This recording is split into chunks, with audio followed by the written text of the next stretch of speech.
What is up, guys? Frugal BC. Now, you remember last month when John Woods on our channel hinted that there might be a partnership between Hedera and Algorand, and that they had been talking behind the scenes, that he'd been talking behind the scenes with Leemon Baird of Hedera. Well, guess what? That's coming to fruition. We got some more news about that, and it came way sooner than I was expecting. I was thinking this would be like 6 months down the road or more. Nope. We learned a lot about this, so we're going to talk about that. Plus, non-fungible domains switching up its model and some other things on that. And by the way, they are a sponsor. I want to point that out. We'll talk about that later. And Yuli looks like it finally rug pulled. So we're going to talk about that.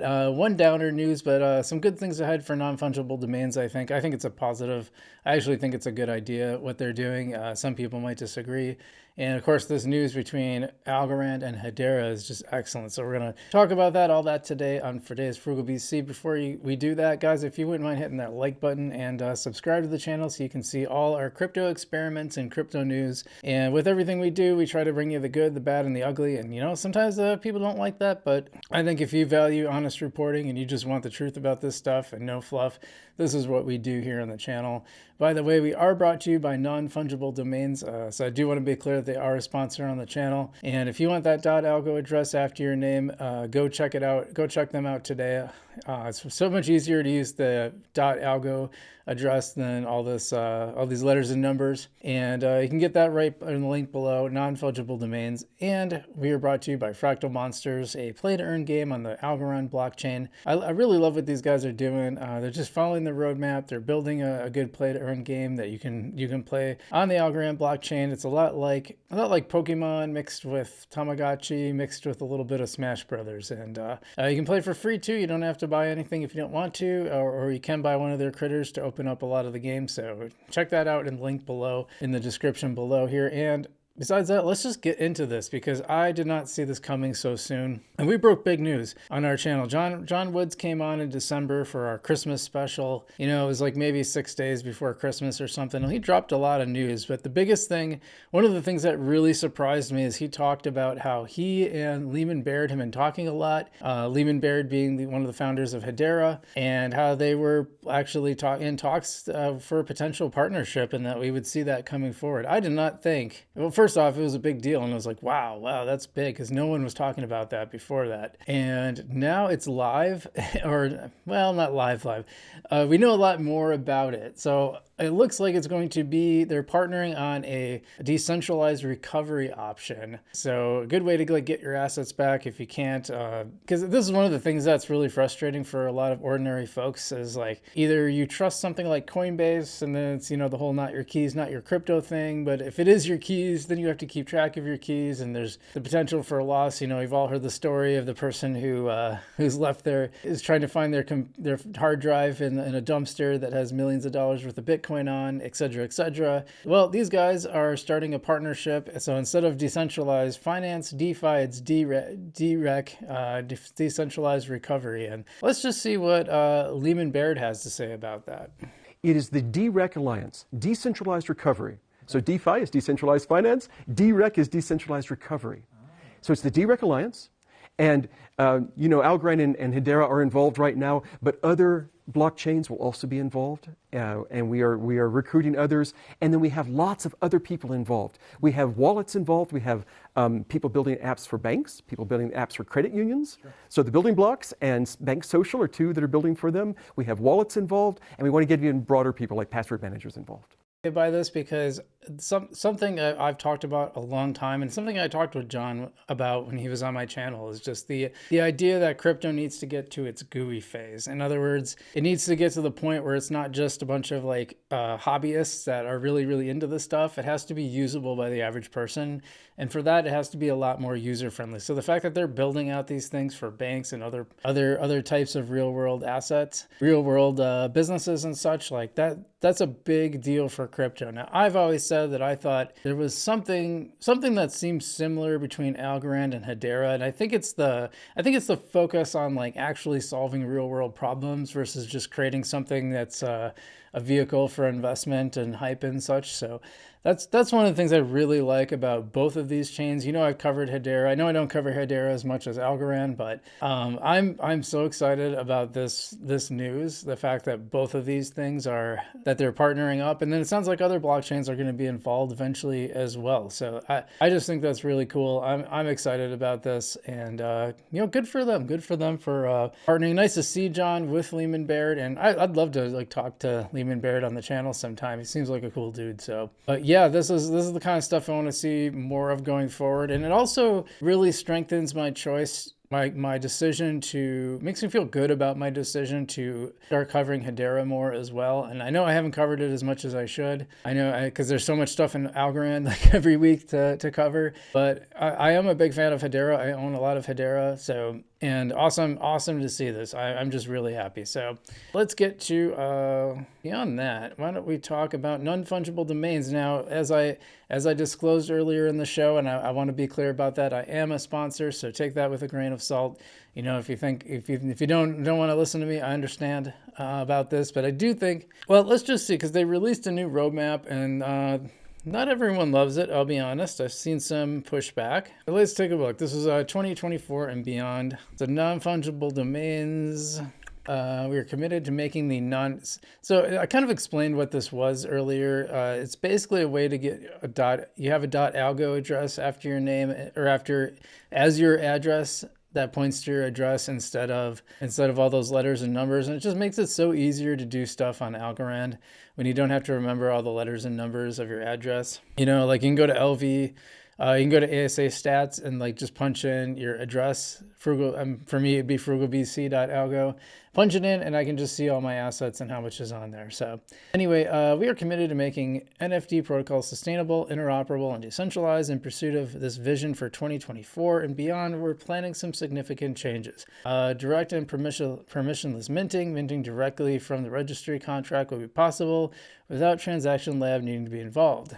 Flexible royalties on secondary sales. So they won't enforce royalties on secondary sales. So you can make the decision on the fees. Yearly renewals. Now this is the thing that's going to make some people mad. Transitioning from a one-time purchase to yearly renewals to establish a sustainable economic model. Current owners will receive a credit in years based on the amount originally spent. So we're gonna dive into that much more, but it's coming. So also adding direct messaging, group chat, and push notifications.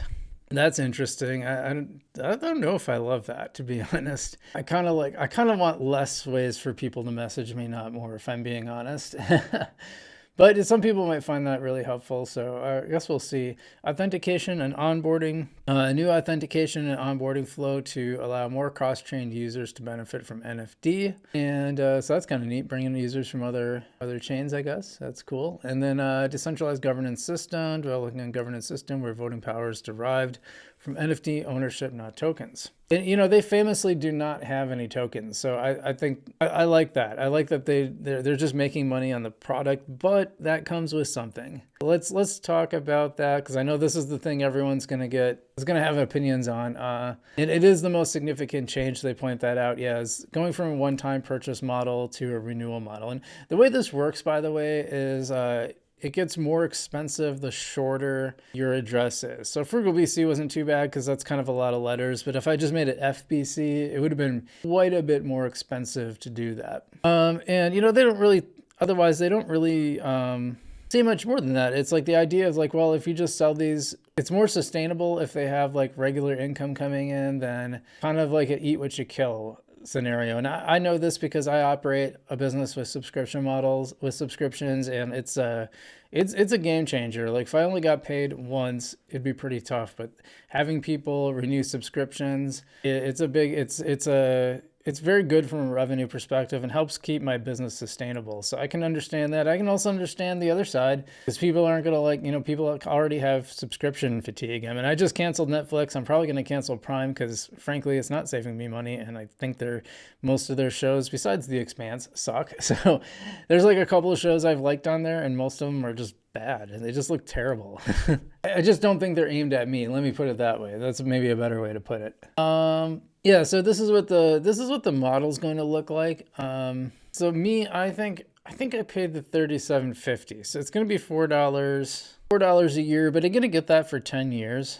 So, and I didn't buy the premium, I just bought the regular one. So I'm pretty sure it was $37.50. I don't remember 100% for sure, but that seems about right. Well, 8 characters. Let me think. Frugalec. Yeah, 8 characters. So, thank God I chose a name that wasn't short. Like if it was just JT, like poor JT, or if I just did BC, if I just did FBC, it would have been like $300.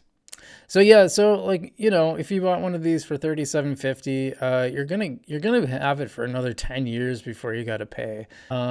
Same with the 9, it's like 7. So most people, now there are some people, yeah, if you had 1 or 2 characters, that's gonna get expensive, and your yearly cost is gonna be a lot. I get that. So I can see if I was in that range and I thought I bought this forever and now there's going to be a fee, I might have done like, I know it says 1+. Yeah, I probably would have just given them like a 2 or 3 years just to say, hey, I can see that people in that range being kind of ticked off. But, you know, for me, it's going to be $4 a year. That's nothing, you know. It's nothing to support a project in the ecosystem. I have no problem with that. I'm not gonna have to pay it for 10 years. I just don't think that's all that bad, to be honest. But, you know, I understand, like, some of the people I can understand being not so happy. And then, let's see, DMs and group chats. I just want to talk about this really quick. DMs, group chats, and notifications. We're arriving while I want to implement these features using Noster. In our minds, it's not viable. So they're going to continue evaluating, blah, blah, blah, blah, blah. I'm actually a little more concerned about this. I hope it's like an opt-in thing, because I just don't want... there's plenty of ways for people to message me, and honestly, I try to close more of them down, because if you want to keep yourself sane on the internet, and I just usually like to have fewer ways to be messaged versus more. I mean, I tried out Telegram and I was like, this is just more ways for people to spam me. It's not good. So I stick to a handful of things, and I have notifications off on almost everything. Most things won't even show up unless I actually actively go look for them, and I have to, because first off, I want to be present in real life. Real life matters first, in my opinion, and you're going to be happier if you're focusing on real life. So I try to keep my internet very, very contained in order to kind of keep my sanity, so to speak. So that's just me. That's my opinion. I know other people have their own opinions, and, you know, feel free to leave your opinion in the comment below. So the last thing I'm going to get to, and this one is, yes, a little not so positive. And I'm sure a lot of you are pretty much done with Yeti anyway. I think I haven't used it in like forever, and it didn't really seem to work even when I did use it, if I'm being honest. But yeah, now now they've officially rug pulled. It's so funny, I think it was like 2 months ago, they put out a post saying, you know, what chain should we do next? And everyone's like, yeah, good, go to that chain. And, you know, it caused them problems. Go to Solana. Solana was the vote, by the way. I think they won by like 52%. They got it like 52%. Yeah, so this Reddit post kind of sums it up. I've seen this in a bunch of other places. But yeah, any particular reason why it went down 50% the past days, despite that Yeti is dead anyway? Just curious why the big drops. And Noah MFS explains it. He says, Creator Wallet sold almost all their tokens, meaning rug pulled completely. Seb scraped the last pennies under the couch. Tiny Man kicked Yeti from the reward program, which you are going to talk about that. Kind of like stole my thunder a little bit there, Noah. Yeah, this guy says they bought a ton of Yeti and Smile. Yeah, Smile's another like ASA that just kind of went nowhere. You got to be really careful with this stuff. I had Yeti from day one. I mean, literally the day it went live, I used it and it worked. So not so much like C3, although fair enough, C3 is a way more complicated product. Fair enough. But yeah, I thought, well, this is cool. I can do stuff with my Algorand. I mean, this is what kind of got me like doing videos on Algorand. So it's sad to see what happened with Yeti, but yeah, you're gonna wreck your reputation. Like if they're really gonna go to another chain, well, people are gonna see that you rug pulled them. So not so good. But yeah, I did want to talk about, so for some reason Yeti was included in the next round of Tiny Man pools, and now it sounds like changed their mind. And this is from Michael Jordan, friend of the channel, says your voice has been heard. Yeti tokens were removed from governance, incentivized pools after Yeti finance goes missing from the public eye amid community concerns of possible token sell-off or rug pull from team. And, you know, I did a whole thing about just sort of the strange story of Yieldly. It's just bizarre. There's like all these things that they talked about like a year ago, and they're like, it's still coming, and it's like, it's been over a year. They just never, all these things that they talked about, they just never pulled off. There was a situation where it seemed like most of the development team quit on them, and they weren't talking a lot about it, and it kind of got people ticked off. Yeah, so did they talk about it specifically in their post? They just said, yeah, heads up AlgoFam, we refreshed our governance eligible pool list from Tinyman UI. Now got 109 pools to choose from. They didn't specifically say, oh, by the way, removed Yieldly, but removed Yieldly. I wonder if they'll show it. These are my favorites, by the way. I really, really like. You can see I don't have a lot of loose algo. That's interesting, because according to this, it's still there. It's got a 0 right now, waiting for first cycle, which actually, wouldn't we be on the first cycle? Maybe it was removed, because it does say gov on it, but it doesn't look like they're allowing it. Interesting. Very interesting. All right, so, you know, a little bit of bad news, but I think mostly this was a good news week, and a good news video anyway, and I'm especially excited about the partnership between Algorand and Hedera. Super cool to have broke it early, at least the fact that it was coming, and then to see it launch so soon. I really thought it was going to be, you know, sometime in 2024, but I didn't think it would be like January. Right, not even on the 15th, not halfway through January yet, so pretty amazing. But I think things are looking up. Good stuff. You know, we saw Algorand over 20 cents, which is nice. I can see behind me it's sort of recovered a little bit, which is cool. A lot of stuff going up right now.